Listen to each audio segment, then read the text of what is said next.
So mga bagay na kailangan mong gawin para piliin ka ng isang lalaki at lagi kanyang balik-balikan.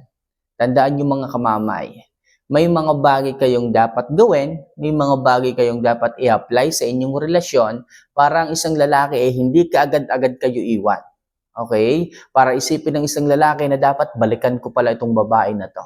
At yan sa video nating ito ang ating pag-uusapan kung ano nga ba yung mga bagay na kailangan nyong gawin para ang isang lalaki ay patuloy na bumalik sa iyo.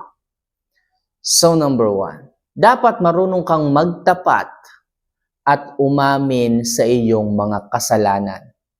Napakahalaga niyan mga kamamay.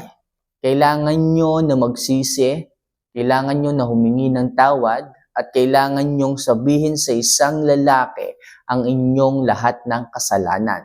Sa ganyang paraan mga kamamay, ang isang lalaki ay maliliwanagan dahil sa ugali nyong ganyan. Maiisip niya na willing ka naman palang ayusin ang lahat, na hindi mo sinasadya mga pangyayari. Kung sa iyo magmumula yung mga ganyang klase ng bagay, kung sa iyo magsisimula yung pag-amin ng iyong mga kasalanan. Okay? Kasi ang pangit naman kasing tingnan, di ba? Kung may mga kasalanan ka sa kanya na hindi mo man sinasabi. For example, nagkasala ka. For example, gumamit ka ng ibang lalaki na hindi mo naman sinasadya. Which is, kailangan sabihin mo sa kanya yon. Kaysa sa iba pa niya malalaman, lalo pang magiging malaki ang issue. Lalo siyang magagalit, lalo siyang hihiwalay sa iyo. Baka mamaya, hindi na siya bumalik sa iyo dahil sa ganyan. Pero kung aaminin mo ang isang pagkakamali sa kanya at mangangako ka na hindi mo na ito uulitin, malamang sa malamang tatanggapin yun ng isang lalaki at kung talaga totoong mahal ka niya, hindi niya iisipin yon. Ang mahalaga, umamin ka sa kanya, ang mahalaga, naging tapat ka sa kanya. Kaya ang mahalaga dyan mga kamamaya, kung gusto mo na balikan ka palagi at hindi ka iwanan ng isang lalaki, kailangan marunong kang umamin ng iyong mga kasalanan at mangako na hindi na ito uulitin. So number 2, iwasan mo ang pagiging bossy sa inyong relasyon. Ang daming ganito mga kamamay. Mga girls, sinasabihan ko na kayo, mga babae kayo at wala kayong karapatan na maging bossy sa inyong relasyon. Laging mangingibabaw dyan at masusunod dapat ay mga kalalakihan. Pero may instances naman na dapat din kayong pakinggan. Kung alam nyo na nasa maling lugar o maling paniniwala ang isang lalaki, which is pwede nyo yan na salungatin. Okay? Pero most of the time mga kamamay, pakinggan nyo ang opinion ng isang lalaki.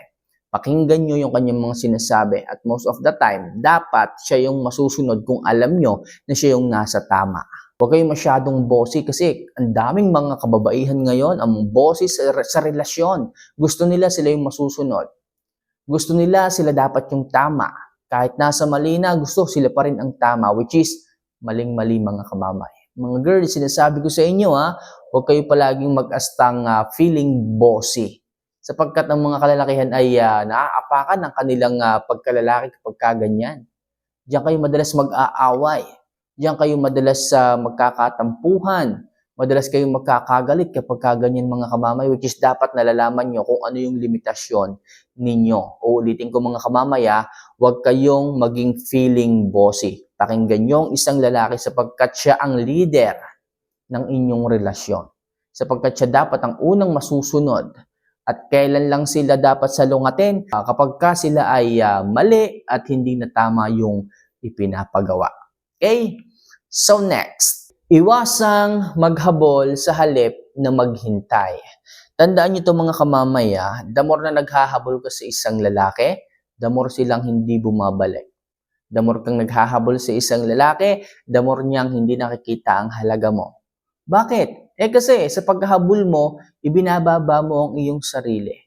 Isinisisi mo lahat sa iyong sarili ang lahat ng bagay. Which is, kung may pagkakamali din naman ng isang lalaki, hindi niya maiisip yon. Sapagkat naghahabol ka nga ikaw yung may pangangailangan.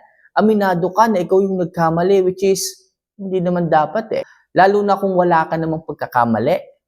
Ang hirap sa mga kababaihan ngayon, kahit sila na yung nasa tama o kahit sila na yung nagawa ng kasalanan, sila pa yung nagsusorry. Yan yung pinakamahirap na ugali ng isang babae. which is kaya lagi kayong naiiwanan, ganyan kayo. Iwasan nyo ang maghabol, mga kamamay. Iwasan nyo yan. Sa halip, maghintay kayo. Okay? Kung inaway kayo ng isang lalaki at hiniwalayan kayo, kung kayo naman yung nasa tama. At ang lakas pa ng loob ng isang lalaking kayo ang iwanan, kayo ang i-break dahil sa kanyang taas ng pride, huwag nyo silang habulin.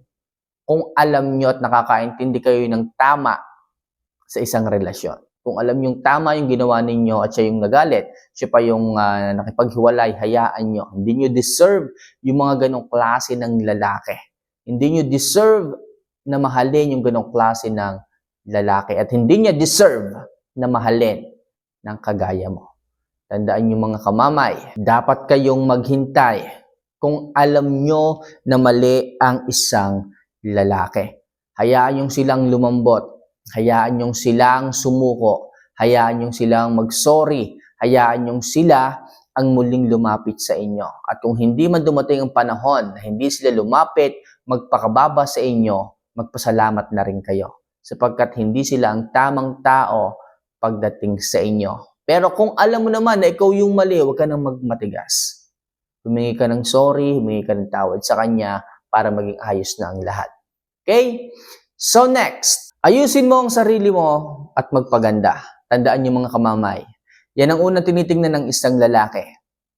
Kung kaya't nananatili sa isang relasyon ng isang lalaki dahil sa inyong itsura, isa rin niyang factor. Kung napapabayaan mo ang itsura mo, nalolosyang ka na, marami ka ng pimples, hindi mo na inaayos, naalagaan ang sarili mo, masyado ka nang nasunog sa ilalim ng araw, malamang sa malamang, mga kamamay, ipagpalit ka talaga ng isang lalaki kapag kaganyan.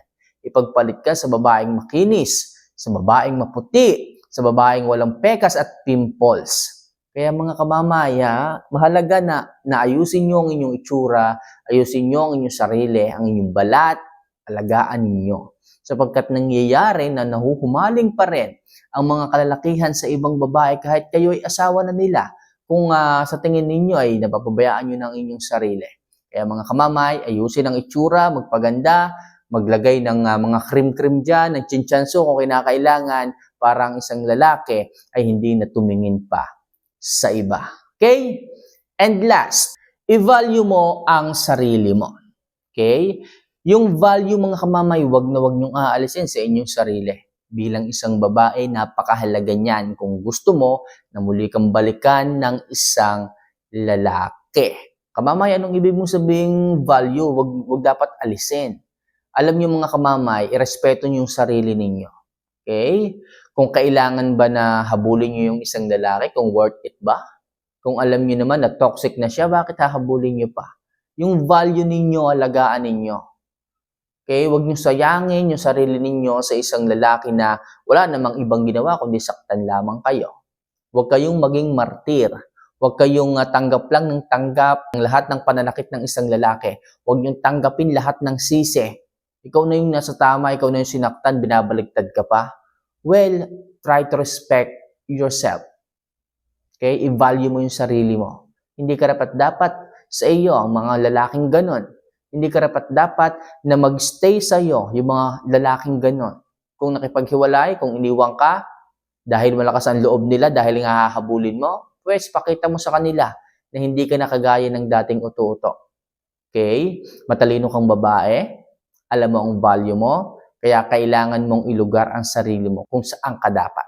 Okay? So, ilan lang yan, mga kamamay, sa mga bagay na kailangan nyong gawin upang ang isang lalaki ay piliin pa rin bumalik sa inyo. So, for more video and love advice na kagaya nito, mga kamamay, huwag niyo sanang kalimutan na mag-subscribe at pindutin yung like buttons sa video natin ito. So, for more video and love advice, tumutok lang kayo dito. So, see you for our next vlog. Paalam.